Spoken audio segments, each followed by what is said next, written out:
Hola, ¿qué tal querido público? Sean bienvenidos a un nuevo episodio de Psicopedia. El tema del día de hoy es el tema de las adicciones. No olviden suscribirse, darle like, compartir, comenten aquí abajito qué les pareció el episodio del día de hoy. Recuerden, este episodio fue grabado originalmente para Espacio Psicológico, ahora Psicopedia.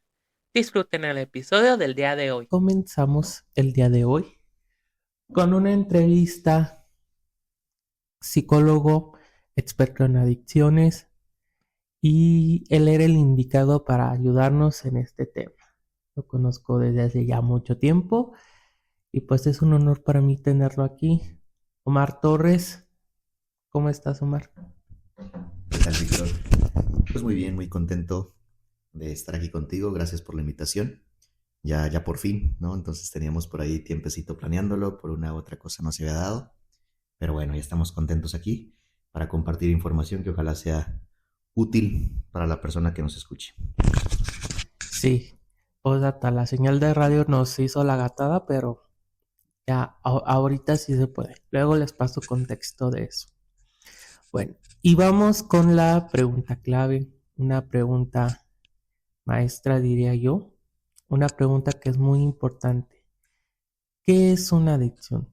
Que por cierto, el tema del día de hoy son las adicciones y es un tema que es muy profundo, muy complejo y que es su información que deberíamos de saber todos. Y hoy que están a la orden del día, a todas horas, y es importante que se hable sobre este tema. Pero bueno, no nos desviemos. ¿Qué es una adicción? Ok, mira, el concepto de adicción, de forma general, pues es una enfermedad física y psicoemocional, ¿no? Entonces ya se cataloga como enfermedad. Y esta definición pues viene a través de la OMS, y como de forma general, ¿no? Ya cuando hablamos de drogadicción, ya nos referimos ahora sí específicamente al consumo de una sustancia. De forma general puede ser a una sustancia, a una actividad o incluso a una relación. Por ejemplo, tenemos las relaciones basadas en codependencia, que los signos, los síntomas son muy similares a lo que puede ser una adicción, a una sustancia o cualquier otra actividad. Entonces, eso sería a grandes rasgos el concepto general de adicción. Ya aterrizado en sustancias sería el concepto de drogadicción, ¿sí? Que ya es propiamente el consumo de una droga. Droga, llámese alcohol, llámese marihuana, llámese del tipo que sea, simple y sencillamente que sea una sustancia química que altere el sistema nervioso. Ok, entonces situaciones, personas, inclusive actividades, es un término muy amplio. Vámonos por la parte de las drogas, que es el mayor impacto que tenemos ahorita. Hay adicciones al sexo, a los juegos, a los videojuegos, hay adicciones a muchas cosas, pero en específico en el campo de las drogas, ¿cuáles son los cambios que generan en el cerebro? ¿Cómo nos afecta a nivel fisiológico una droga? Sobre todo a nivel cerebro, a nivel psique.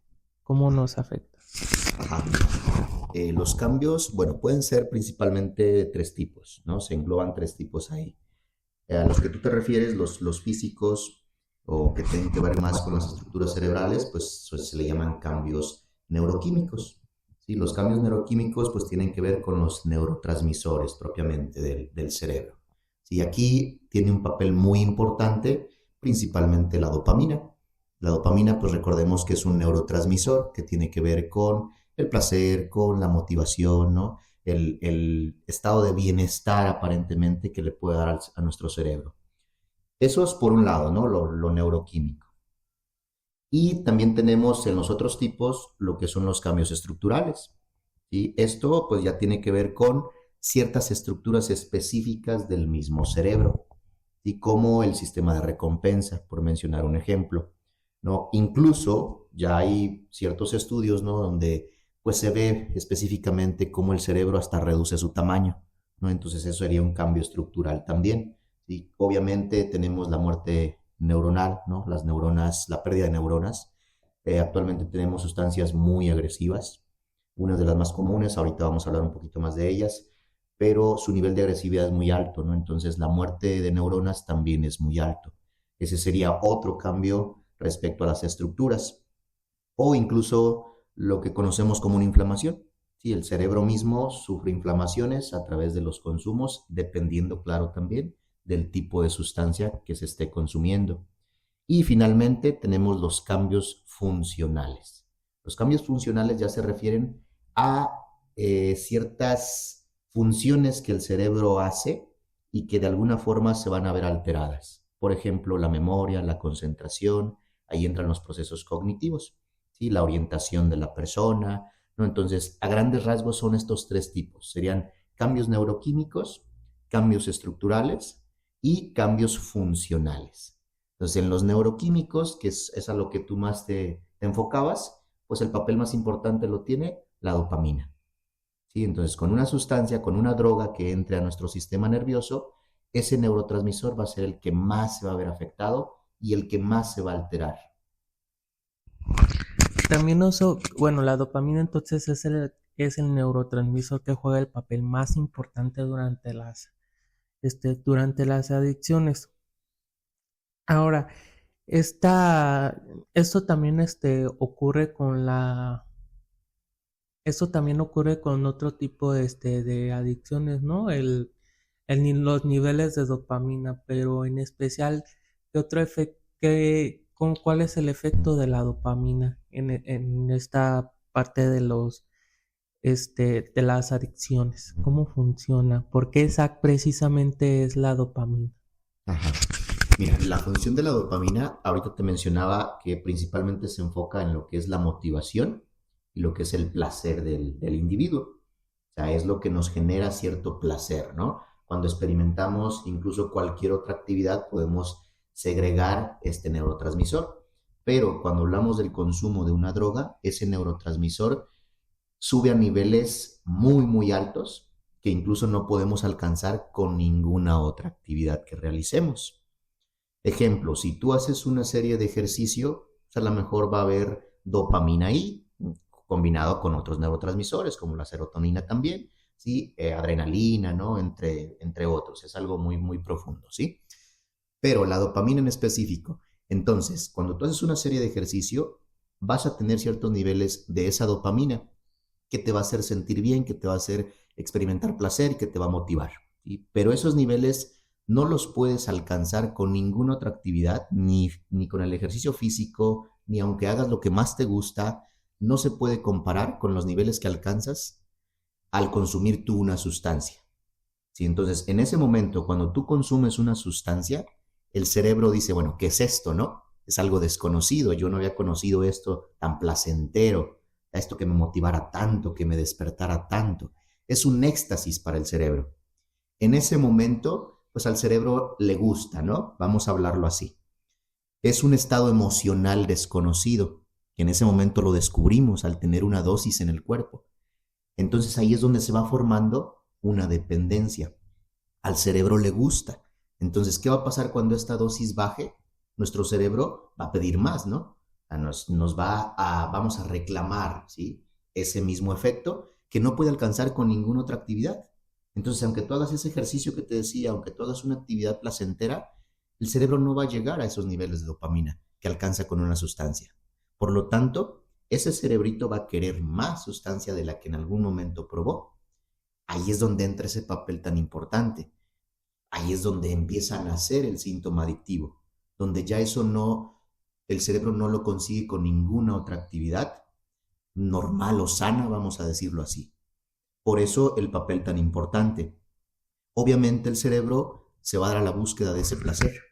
Y es un placer momentáneo, incluso instantáneo. Entonces lo consigue rápidamente solamente con una dosis. Por eso es que juega un papel tan importante. Ahora, cabe resaltar también, ahorita que hablábamos de los cambios que genera el cerebro, algunos de estos cambios son reversibles, otros ya son permanentes, ya dependiendo del nivel de adicción del que estemos hablando y obviamente de las consecuencias que haya tenido esa adicción a nivel sistema nervioso. ¿sí? Entonces, por eso el papel tan importante de la dopamina. Es lo que es un gancho, ¿no? Es el anzuelo hacia la adicción. Vamos. Híjole, entonces nuestro cerebro se engancha a aquella actividad que le disparó tanta dopamina y entonces va a seguir buscando, va a seguir tratando de volver a conseguirlo, pero me supongo que ya la primera es como que el pico más alto y luego ya no se puede volver a repetir de la misma manera. Entonces, ¿cómo cómo es esta dependencia que generan las drogas?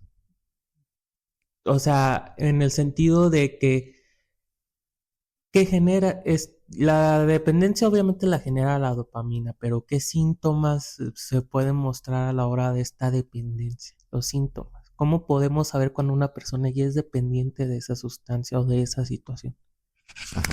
Mira, en la dependencia tenemos dos tipos, que es la dependencia física, que esta es propiamente la que ya explicábamos ahorita. O sea, la física es todo esto que sucede a nivel cerebral, a nivel sistema nervioso, donde ese cerebro ya va a buscar ese placer que decíamos ahorita y esa motivación por medio de una dosis.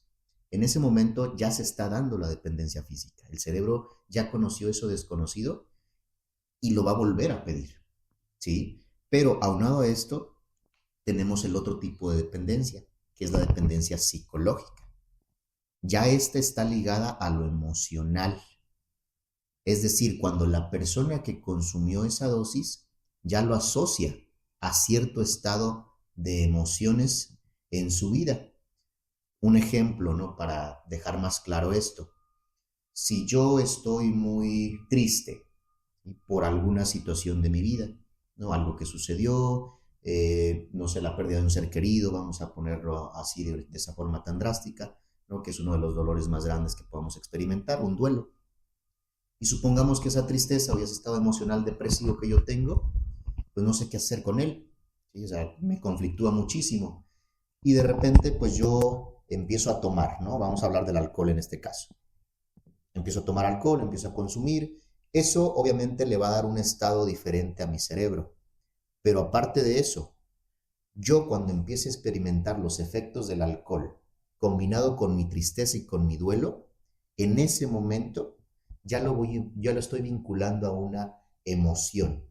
Y si ese efecto del alcohol me produjo a mí un estado de aparente bienestar, me desahogué, lloré, me liberé, ¿no? Por los efectos de ese alcohol, en ese momento puedo generar ahora la dependencia psicológica.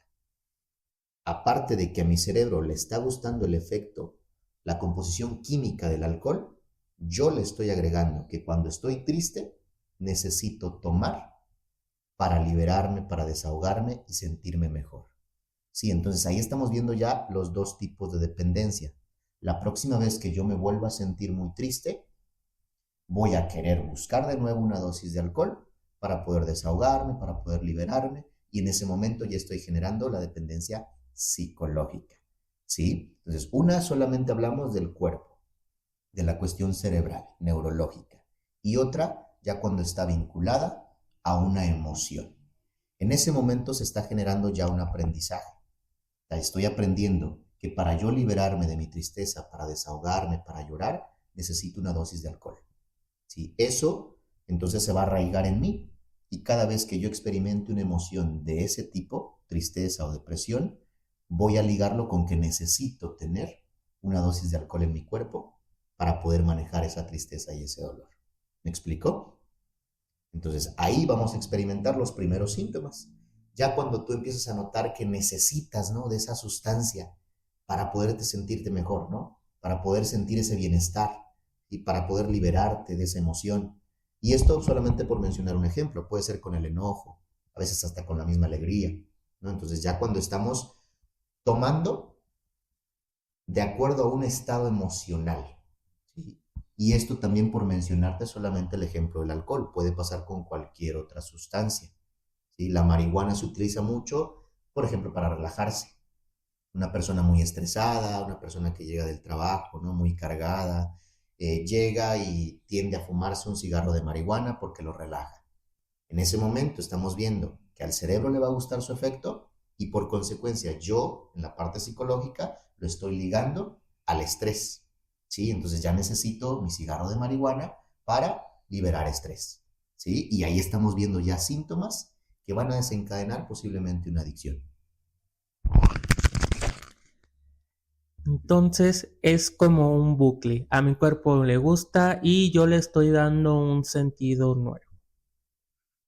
Y entonces ahí es cuando se genera una dependencia y esa dependencia sale una adicción que a lo mejor la persona en ese momento no lo toma como que está siendo un adicto, sino que para ella en su cerebro está tratando de justificar el hecho de que eso le va a ayudar a enfrentar algún problema. Y eso es creo que ese es lo peligroso. Pregunta extra. ¿Cómo sabemos cuándo es consumo habitual y cuándo es adicción? ¿Y cómo se clasifican estas adicciones? ¿Cómo se clasifica este consumo de sustancias? ¿Cómo lo podemos? ¿Hay alguna clasificación específica para esto? Sí, claro.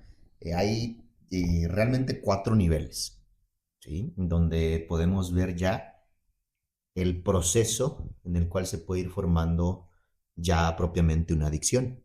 Antes de llegar a una adicción existen 3 niveles. Y el primero se puede considerar como un consumo experimental. Un ejemplo rápido sería, no sé, yo en una fiesta, por ejemplo, consumí cocaína, ¿sí? Y esa me la ofreció, no sé, un compañero, un amigo en la fiesta y se dio ese consumo, ¿no? Experimenté lo que es el probar cocaína. Pero ese consumo quedó ahí, o sea, yo nunca jamás volví a probar cocaína en mi vida. Y a lo mejor ya han pasado meses, años incluso de ese consumo. A eso se le llama consumo experimental. Solamente quedó en ese consumo, primera y única vez. Pasamos al siguiente nivel, que es el consumo ocasional. Ahí ya aumenta la frecuencia. Y es realmente lo que diferencia estos niveles, la frecuencia de consumo. En el consumo ocasional ya hubo más consumos aparte del primero. Y ya volví a probar esa dosis de cocaína, no sé, pasó un mes, 2 meses, y resultó que en otra fiesta volví a consumir. Entonces ya fue el segundo nivel, ¿sí? Ya no se quedó solamente en una única vez, ¿sí? Después de este pasamos al tercero, que es el habitual. Ahí la frecuencia aumenta más todavía. Ya no es en cada fiesta, ya no es de vez en cuando, ya posiblemente lo hago cada fin de semana, cada vez que salgo, cada vez que estoy con mis amigos. A eso se refiere ya el consumo habitual. De ahí rápidamente podemos pasar a lo que se conoce como consumo el compulsivo. ¿Sí? Compulsivo ya se refiere obviamente al nivel de adicción. Pues ya cuando es compulsivo ya no necesito de estar en una fiesta, de estar con mis amigos, y ya no necesito de una ocasión especial. No, ya mi cuerpo, mi cerebro y la misma psique ya me va a pedir esa dosis. Ya puede ser en cualquier día, en cualquier momento, simple y sencillamente ya quiero estar consumiendo. Y ya es algo que empieza a ser descontrolado. A eso se refiere con el consumo compulsivo. Ya la persona empieza a perder ese control, vamos a llamarlo así, de los consumos que está teniendo. Después de esto ya se vienen otras consecuencias, ¿no? Ya va a empezar a tener problemas, ya sus demás áreas de vida, de desarrollo, van a empezar a presentar también alteraciones. Esos serían los 4 niveles. Ya en el consumo compulsivo ya hablamos propiamente de una adicción. ¿Sí? Cabe resaltar aquí que ninguna persona se hace adicta en el primer consumo. Va a experimentar la frecuencia.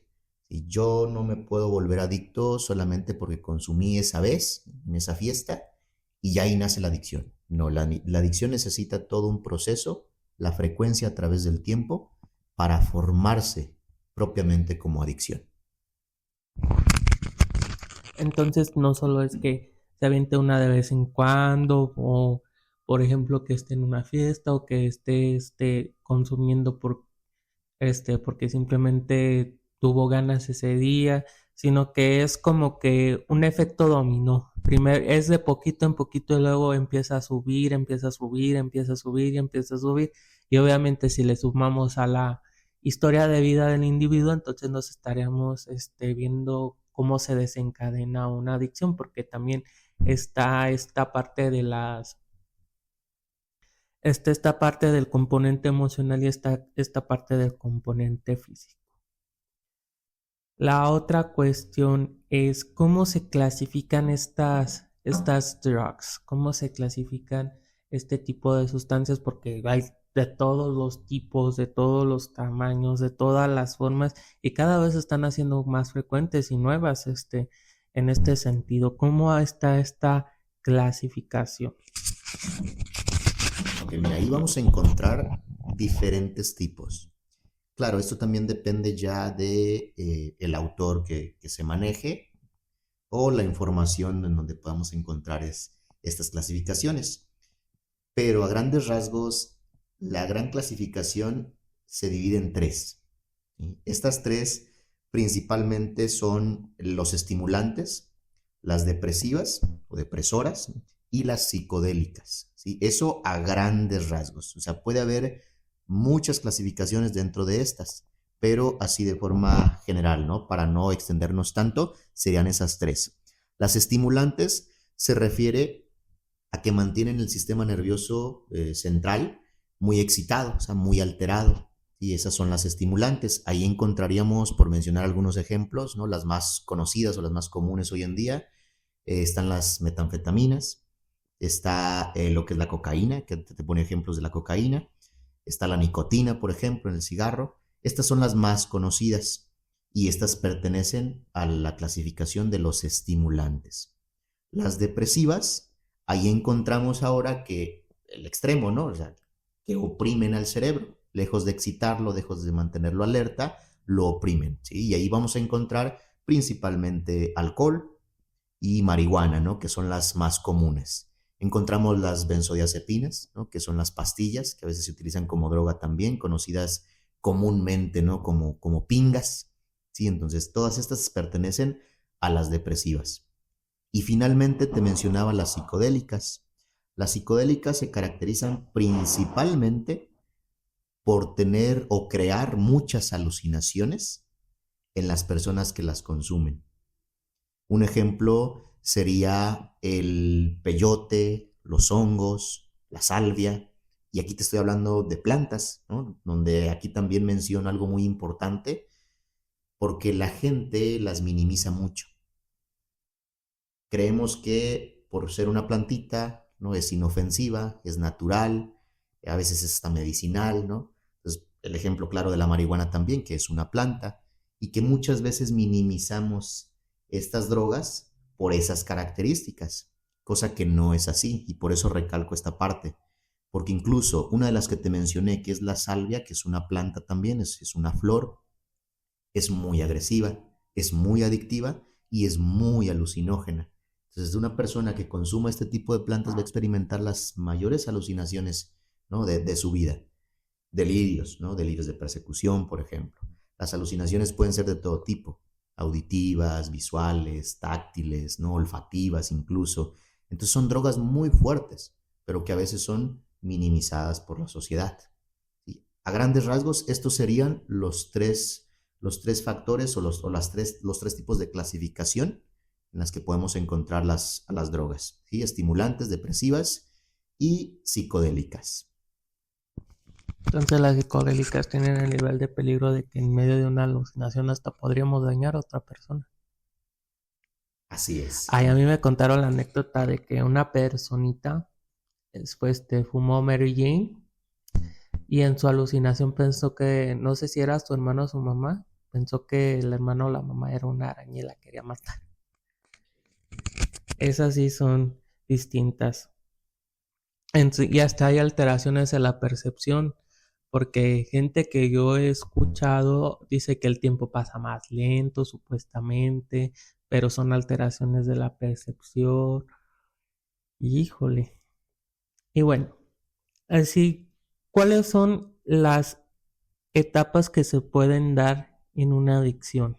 ¿Cómo es que pasamos del punto A al punto B? De un simple consumo ocasional a la adicción como tal. cómo se llega del punto A al B, cómo es que habíamos brincado de tener un consumo ocasional o solo haberlo probado una vez a que la persona sea adicta. Esto tiene mucho que ver con la frecuencia que te decía ahorita, en la pregunta anterior, ¿no? La frecuencia va a determinar ese proceso. En los tipos de consumo que mencionábamos ahorita, esa es la principal característica, o sea, cómo brincamos de un experimental a un ocasional por medio de la frecuencia en la que estemos consumiendo esa droga.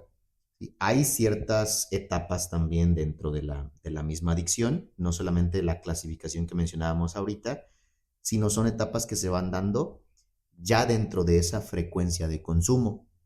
Tenemos primero lo que conocemos como enamoramiento, ¿sí? Y esto es muy similar incluso a las relaciones de pareja, ¿no? Tienen los nombres muy similares a esto.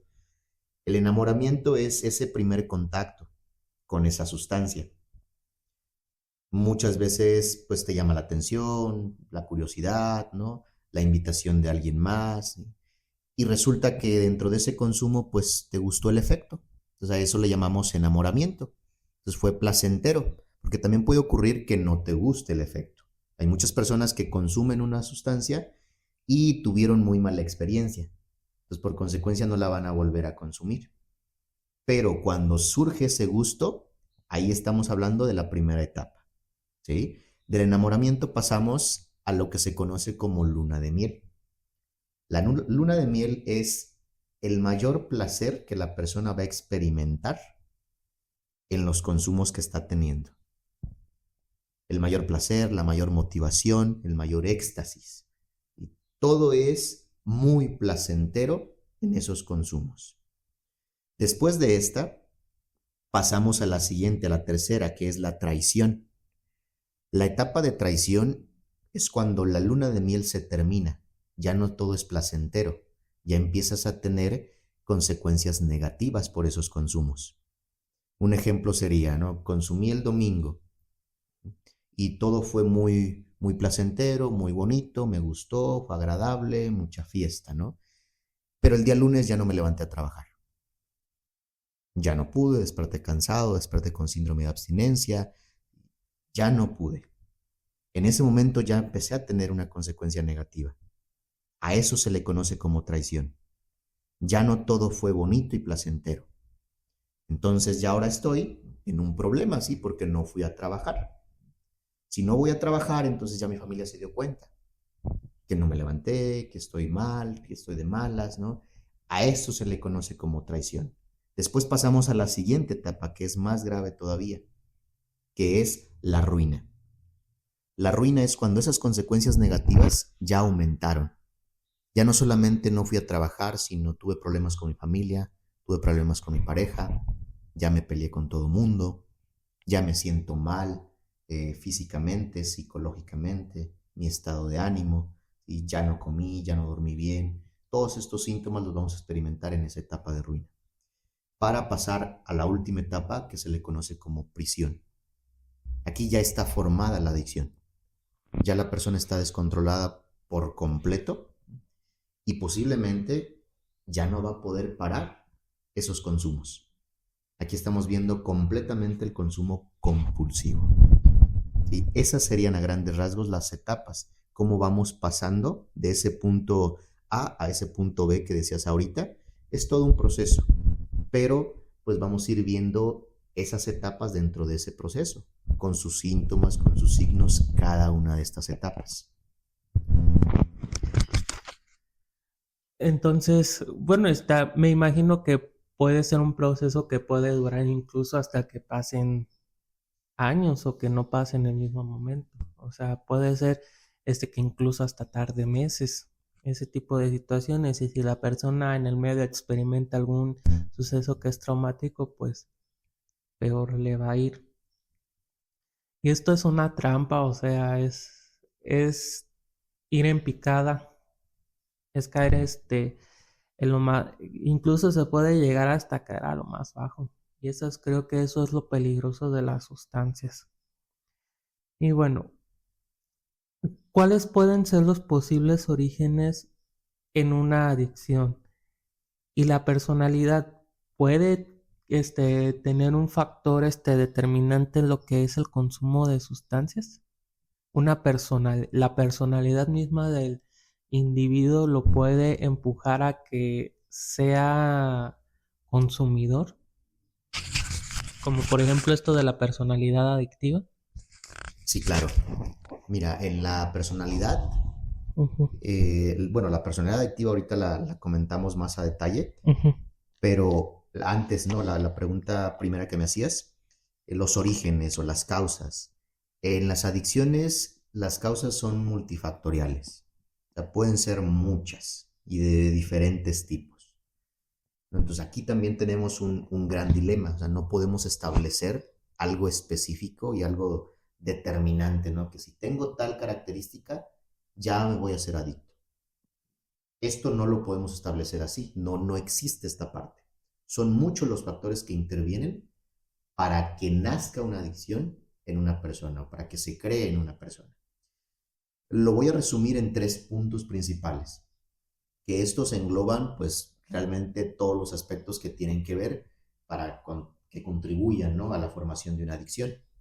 Y estos 3 puntos son, primero, la persona, que tiene que ver con la personalidad que mencionabas ahorita. Persona, sustancia y contexto. ¿Sí? Nos vamos a basar en esos 3 puntos principalmente. Con persona nos referimos precisamente, ¿no?, a esa personalidad. ¿Qué características tiene esa persona?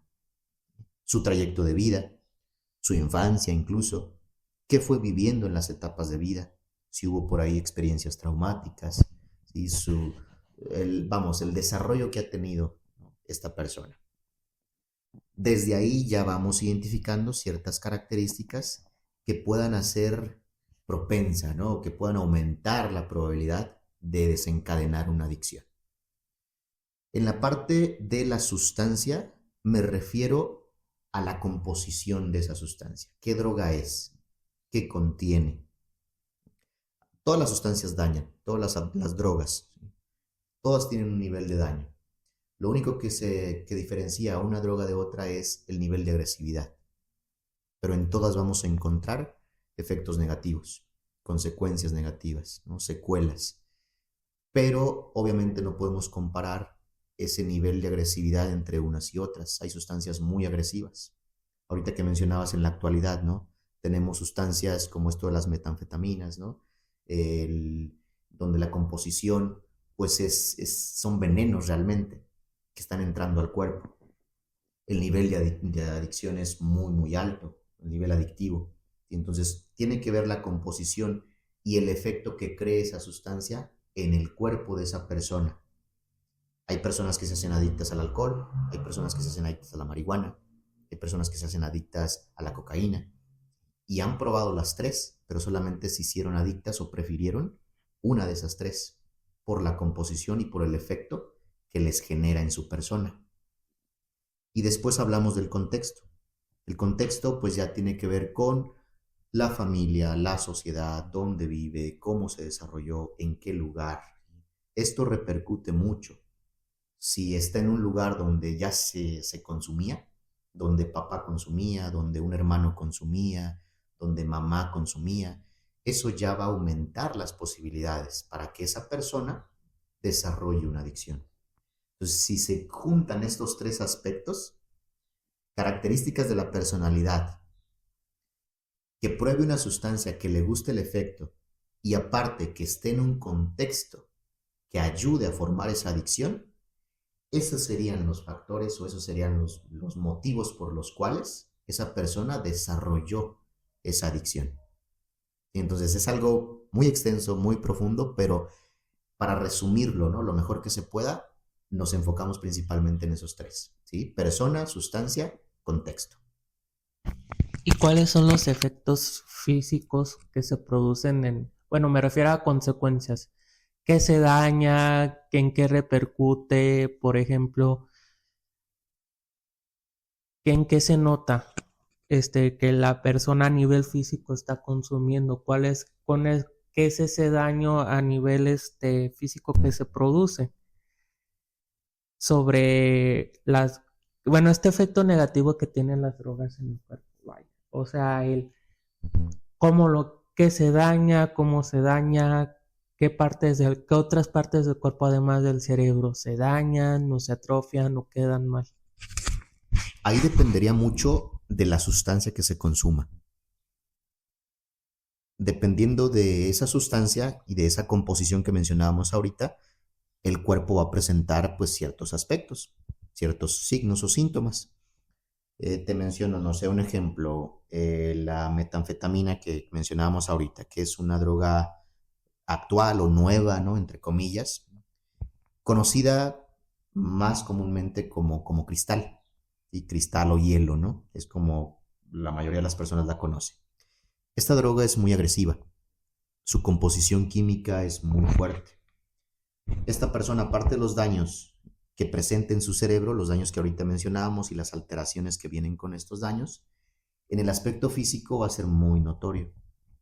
Pérdida de peso, por ejemplo, insomnio, alteraciones en la alimentación, ¿no? Trastornos alimenticios. La persona generalmente no come, entonces va a adelgazar muchísimo. Al no comer, al no dormir, la pérdida de peso es muy notoria. El semblante de la persona, la cara, las ojeras, los dientes van a presentar mucha afectación, se descalcifican, dolor de huesos, ¿no? Pérdida, por ejemplo, de uña, ¿sí? Pareciera que tienen hongos, ¿no? Que se están carcomiendo, ¿sí? Eso es muy notorio también. La piel empieza a cambiar, el vello de la piel se empieza a tornar como quemado, ¿sí?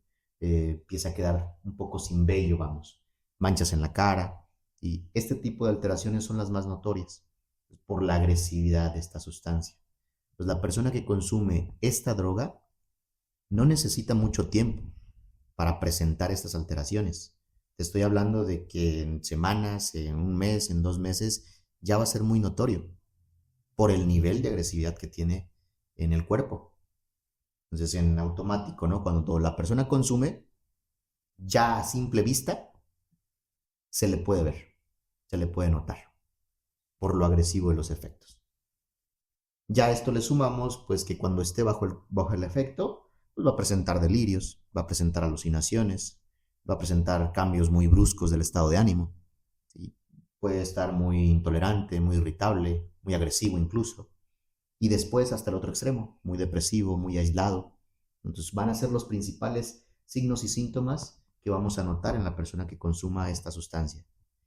Eso puede ser muy diferente a que si consume marihuana, a que si consume alcohol. Entonces ahí te digo que es dependiendo más del tipo de sustancia que se esté consumiendo. Pero a final de cuentas es cuestión de tiempo para que la persona empiece a presentar alteraciones tanto en su físico como en su personalidad, como en sus emociones y después en sus áreas de desarrollo, ¿sí? Familia, trabajo, amigos, sociedad, ¿sí? Va a ser notorio a través del tiempo, pero sí es dependiendo más de la sustancia que se presente. ¿Qué probabilidad hay de que una persona pueda escapar de una adicción? ¿Se puede llegar a salvar a una persona que está en este proceso? ¿De qué depende de que la persona pueda salir de ahí o que no pueda salir de ahí? Híjole, mira, ahí tocamos un punto muy, muy, muy drástico, porque en estadísticas, en cifras, es muy bajo el porcentaje de personas que realmente logran salir o escapar, como tú decías, de una adicción. Y ahí sugiero cambiar un poco la palabra, porque incluso en la definición misma de adicción se dice que es una enfermedad incurable. O sea, no podemos realmente hablar de una cura ante esta enfermedad. Hablamos de un tratamiento permanente, de un tratamiento intensivo, de un tratamiento que va a estar ahí acompañando a la persona por el resto de su vida. El porcentaje es muy bajo. O sea, la recaída generalmente se da en todos los procesos de adicción. Va a haber una, dos, tres y a veces mucho más recaídas en la persona que consume. ¿Qué necesita hacer? Es un proceso muy complicado porque se requiere obviamente la parte profesional, y ya ahí hablamos de terapia, hablamos de la parte grupal, que aquí se maneja principalmente AA, ¿no? Que es un programa también muy conocido a nivel mundial y que el mismo programa te menciona que debes estar en ese tratamiento permanente.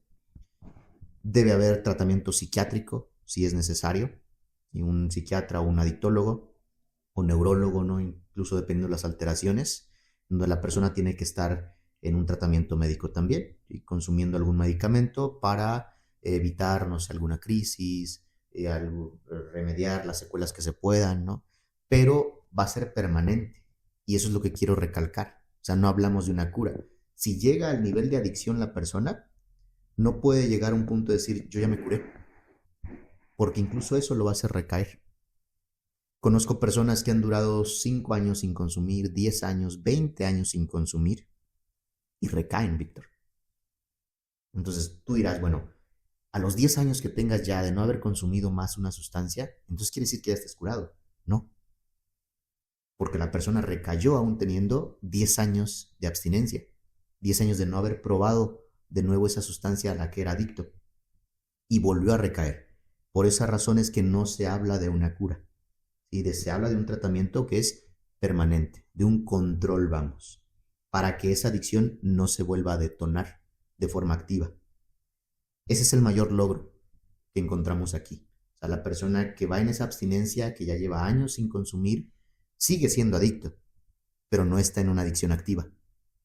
Eso es lo que diferencia a un adicto de otro adicto, ¿no? El adicto que está bajo el consumo activo, que no ha podido dejar esa sustancia ni un mes ni un año, a el adicto que ya está en un proceso de abstinencia, en un proceso de recuperación o rehabilitación, ¿sí? Y obviamente también hablamos de otro punto que si quieres más adelante tocamos más a detalle, que es el internamiento. También cuando ya es necesario internar en una clínica, en un centro de rehabilitación, en una comunidad terapéutica. Esos son los tratamientos que se brindan. Y lo que se quiere lograr o el objetivo principal a lograr es esa abstinencia y esa sobriedad, sin hablar de curas. Y no podemos realmente escapar ya cuando la persona ya es adicta como tal, ya no se puede hablar de cura ni que va a escapar de su adicción. No es posible. La va a estar trabajando, la va a estar tratando a lo largo de su vida para no recaer. Ese sería el objetivo a lograr. Y también aquí estamos hablando de la abstinencia, o sea, no solo es el hecho de que la consumí, sino ahora estamos hablando de que el adicto tiene que enfrentar el difícil proceso de que su cuerpo se deshabitúe. Y eso es definitivamente algo que debe ser insoportable para la persona. ¿Cómo se maneja esto del síndrome de abstinencia? ¿Cómo funciona? ¿De dónde viene? ¿Cuáles son estas consecuencias que la persona puede tener o qué experimenta la persona cuando intenta desintoxicarse por completo de esa sustancia? El síndrome de abstinencia, mira, los efectos son muy fuertes. Y aquí también vuelvo al mismo punto. El síndrome de abstinencia va a ser dependiendo de la sustancia que se consuma. Existe primero un corte de consumo, donde la persona deja de consumir la droga. En ese momento, tanto el cuerpo como la mente de la persona va a empezar a experimentar ciertos signos y ciertos síntomas. A nivel físico, la persona puede experimentar, no sé, temblores, por ejemplo, en el cuerpo, dolores de hueso, dolor de cabeza. Estos son de los más comunes que se presentan. Es similar a una cruda, ¿no? Con el alcohol, ¿no? Que es lo más conocido. Cuando tomas un día anterior y al día siguiente estás devastado físicamente, ¿no? Deshidratado, dolor de cabeza, vómito y todo parecido, ¿no? A esos signos de cruda. Cruda o malilla, ¿no? Se le conoce comúnmente también, pero a final de cuentas es síndrome de abstinencia. Eso principalmente a nivel físico. A nivel emocional, la persona va a experimentar esos cambios muy bruscos que te mencionaba ahorita del estado de ánimo, emociones. Puede pasar rápidamente de un estado emocional al otro, de un extremo a otro extremo. Los más comunes son irritabilidad, agresividad, o por el contrario, sentirse muy deprimido, sentirse mucha ansiedad, ¿sí? La ansiedad es algo muy, muy frecuente, muy común en el síndrome de abstinencia. Mucha desesperación, mucha intranquilidad. Estos son los principales. Y obviamente como son tan fuertes, tan intensos, ahí es donde fácilmente la persona puede volver a consumir. Porque al consumir otra dosis, va a aliviar por completo todos los síntomas del síndrome, tanto físicos como emocionales. O sea, esa persona consume otra vez esa sustancia y se va a aliviar por completo. Te pareciera que ya no tiene nada, ¿no? Pero volvemos a lo mismo, es un círculo vicioso. Baja el efecto, deja de consumir y tiene que experimentar otra vez el síndrome de abstinencia. Esto en las primeras etapas. Supongamos que la persona sí logró mantenerse y no volvió a consumir otra vez. Entonces ya los efectos bajaron un poquito, ¿no? Los efectos que más van a quedar van a ser los emocionales, más allá de los físicos. Los físicos son más pasajeros. Entonces los físicos terminan, pero emocionalmente la persona tiene que trabajar mucho con sus emociones, porque las emociones todavía van a estar muy extremistas. O sea, de un extremo al otro, los estados de ánimo van a estar cambiando. La persona tiende mucho a aislarse en el síndrome de abstinencia. O sea, no quiere ver a nadie, no quiere dialogar con nadie, no quiere convivir, no quiere socializar. Entonces, generalmente se aíslan. Y esto es lo principal. Entonces, ¿cómo tratamos el síndrome de abstinencia? De nuevo volvemos a la parte médica. Puede haber una medicación y obviamente lo más recomendable es que la persona esté en un proceso terapéutico o en una ayuda grupal, donde ya pasaron los efectos físicos del síndrome de abstinencia y la persona se va a su terapia, a trabajar con sus emociones, se va a su grupo, ¿no? A dialogar con sus compañeros. Esos serían los principales puntos a trabajar ahí. Si está en un tratamiento psiquiátrico, obviamente el medicamento le va a ayudar mucho a que esos efectos sean menos intensos, que se vivan de una forma menos drástica. Pero es inevitable el síndrome de abstinencia. Cuando haya corte de sustancia, la persona lo va a experimentar sí o sí. O sea, no hay de otra. Va a pasar por ese síndrome. O si no se cambia a otra cosa, por ejemplo, ya cuando lo dejan o se vuelven adictos a otra cosa, por ejemplo a la comida, empiezan a consumir otras cosas distintas o sea, es como que muta de esto tan peligroso a algo que pensamos que no es tan peligroso, pero que a la larga puede tener este tipo de cosas. ¿Cómo cuándo se requiere el proceso ya de internamiento como tal? ¿Y cómo se lleva este proceso de internamiento? ¿Y en dónde sí se debe de internar la persona cuando está en este proceso de recuperación? El internamiento se lleva a cabo cuando la persona ya está completamente descontrolada, cuando ya no podemos hacer nada con esa persona. Es un caso ya extremo, ¿sí? Y aquí se llevan a cabo los internamientos en centros de rehabilitación, en clínicas de adicciones, en comunidades terapéuticas. El internamiento puede ser voluntario o involuntario, dependiendo de las condiciones de la persona. Cuando la persona que está consumiendo la sustancia ya está completamente descontrolada, me refiero a que puede ser un peligro incluso para ella misma o para cualquier otra persona. Hablemos de un caso en donde la persona está completamente alucinada, ¿no? Con delirios, se salió de casa y no ha regresado, es agresivo, y casos de este tipo, ¿no? Casos extremos. No deja de consumir, la familia no puede hablar con la persona, la familia no sabe qué hacer, se desespera, no lo encuentran, o por ejemplo que ya anda en cuestiones delincuenciales, ¿no? Robando tal vez, porque eso también se ve mucho de manera frecuente, donde la persona ya no trabaja, pero necesita consumir su droga, ¿no? Entonces el medio por el cual la consiguen, pues es por cuestiones de delincuencia, ¿no? Robos principalmente. En estos aspectos, ya por más que se quiera, o sea, la familia no lo puede llevar a una terapia. La familia no sabe ni siquiera dónde está.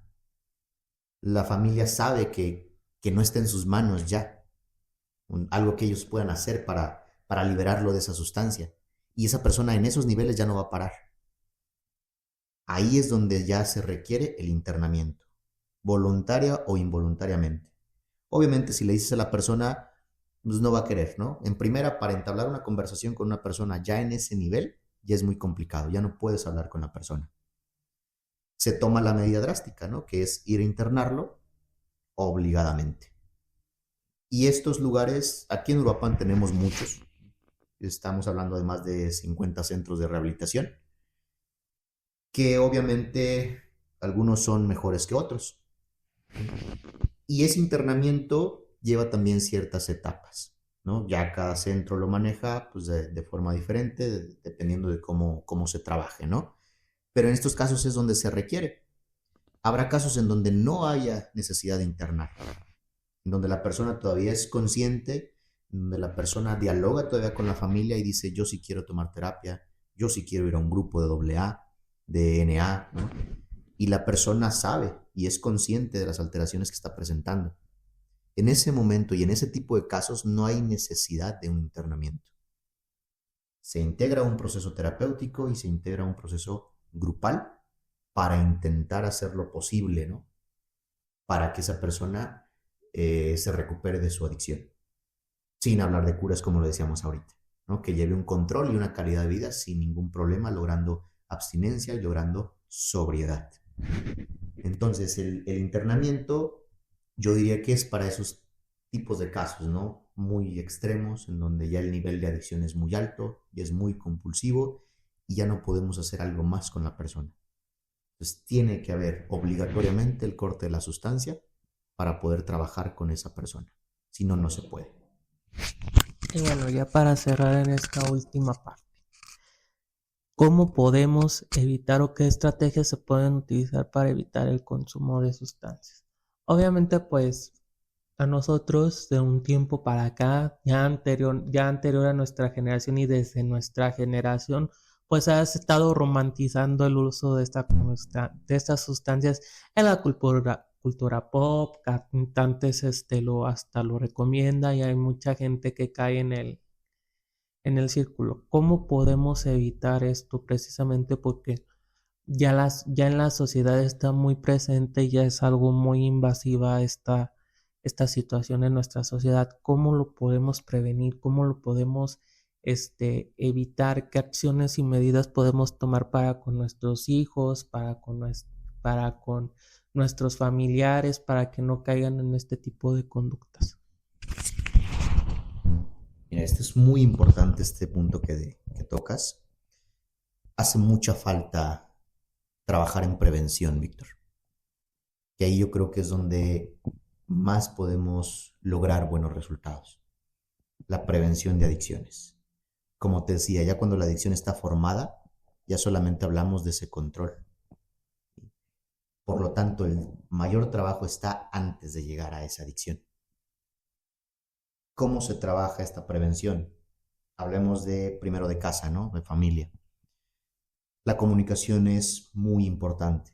La comunicación asertiva en familia. Padres e hijos, hermanos, ¿no? Esa comunicación asertiva que nos lleva al saber, ¿no? De cómo está la persona, qué está haciendo, cómo le fue en su día, qué proyectos tiene, ¿sí? Con la comunicación asertiva vamos a lograr realmente una atención hacia los miembros familiares.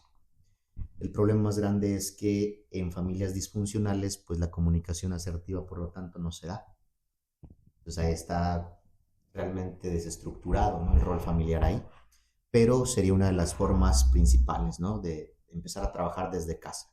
Comunicación asertiva, reglas, límites en casa, reglas claras, límites claros. Y obviamente estos combinados también con la afectividad. No solamente se trata de límites y reglas, sino también de hablar de lo emocional con los hijos, ¿no? Esa pregunta tan común, tan conocida, pero que muchas veces no se practica, ¿no? Del cómo estás, ¿sí? Y ahí radica mucho el trabajo con adicción, para prevenir la adicción. Recordemos que la adicción se liga a una emoción. ¿no? Entonces, desde ahí vamos trabajando la parte emocional. Un proyecto de vida, tener ciertas metas, tener ciertos objetivos, un rumbo hacia el cual dirigirse para no perdernos en ese camino, ¿no? Esto desde casa, vamos, los puntos principales. De nuevo, es un tema muy extenso, pero mencionamos lo esencial, ¿sí? Y a nivel social también hace mucha falta programas, por ejemplo, programas de prevención, que sí hay algunos, pero no se les da la importancia ni se promueven como deberían de promoverse. Se dejan de una manera muy superficial. El ir a prevenir en las escuelas, en los hospitales, ¿no? El crear grupos de este tipo, el psicoeducar, es otra parte muy importante, psicoeducar a la familia, psicoeducar a la sociedad. Hay mucho desconocimiento sobre las sustancias y la información que hay está muy distorsionada también, ahorita que tú mencionabas, ¿no? En esta era, ¿sí?, donde se utilizan sustancias incluso de una forma recreativa, pero que ya no está siendo recreativa tampoco. Sustancias que incluso se utilizan como medicinales, drogas, ¿sí?, que también se salen ya de lo medicinal. ¿Sí? Hay retiros incluso, ¿no?, donde se utilizan ciertas hierbas, ciertas drogas también naturales, ¿sí?, pero que como veíamos ahorita, no son inofensivas, al contrario, pueden ser muy, muy graves y muy agresivas, y las consecuencias que puedan dejar. Entonces, la psicoeducación falta mucho. No conocemos a grandes rasgos estos temas, ¿no? Conocemos muy poquito y a veces lo poquito que hay está distorsionado, ¿no? Información equivocada. Entonces, la psicoeducación es muy, muy importante. Y obviamente falta mucho, ¿no?, el financiamiento para estos programas. Ya a nivel gubernamental, por ejemplo, pues tampoco no se hace mucho para impactar realmente de forma positiva y tener mejores resultados en estas áreas. Es un área que está muy aislada, muy, muy aislada, muy marginada o incluso hasta discriminada, ¿por qué no decirlo?, a nivel social, por el desconocimiento que hay. ¿Sí? Entonces todo esto falta y todo esto sería muy, muy bueno que se empezara a implementar. Ahorita pues se hace lo que se puede, ¿no? Desde la psicología, desde las clínicas, desde los grupos de ayuda, hacemos lo que podemos, ¿no? Pero el trabajo es muy, muy grande y es un área que está creciendo muchísimo. O sea, las adicciones aumentan a pasos agigantados y lo que se está haciendo es muy poquito comparado con lo que se está aumentando. Eso sería algo, un poco nada más, de lo que se podría fomentar más. Y sí, y bueno, también hay terrenos más pantanosos, pero no los vamos a meter en esos temas, porque el pantano ahorita está muy feo. Pero, en fin, siempre recuerden el autocuidado, la prevención, y también tengan en cuenta que su salud está de por medio, que no es fácil este tipo de temas, aunque las personas no le den